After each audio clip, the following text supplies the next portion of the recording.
The HS Donegal was a hospital ship marked with red crosses, theoretically protected under the Geneva Convention from attack. The German U-boat UC-21 ignored this.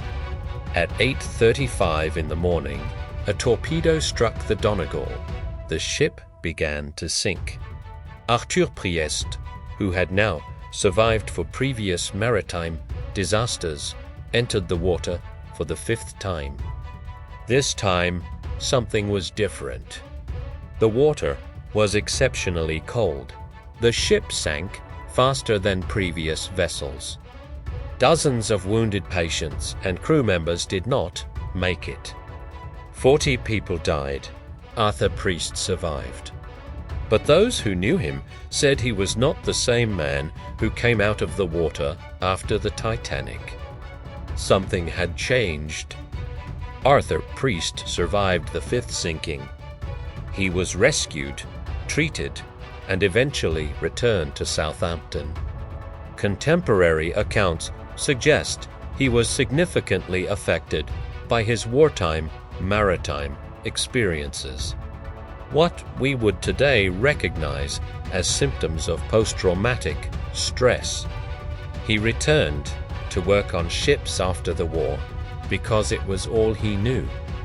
But his extraordinary sequence of survivals was complete. He had sailed through the worst maritime disasters of the early 20th century.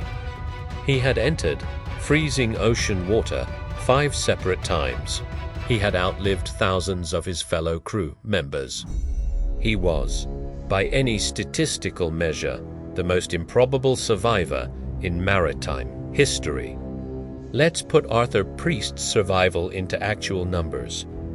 The survival rate for the Titanic disaster was approximately 32%. For a crew member in the engine room, Arthur's position, it was significantly lower, closer to 20%. The probability of surviving 5 separate major maritime disasters, each with significant fatality rates multiplied together, it produces a number so small it essentially describes an event that should not happen.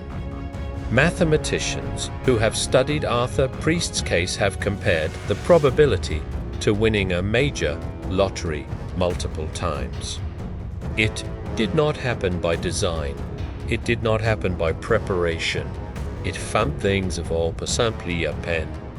Arthur Priest died in 1937 at the age of approximately 49, not at sea, but in Southampton.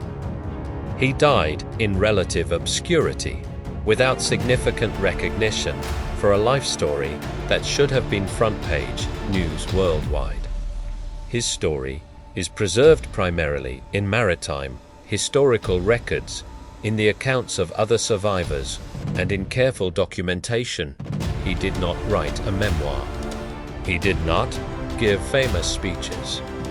He was a working man who went back to work after each disaster. His extraordinary story was not told as widely as it deserved during his lifetime, but it should be remembered.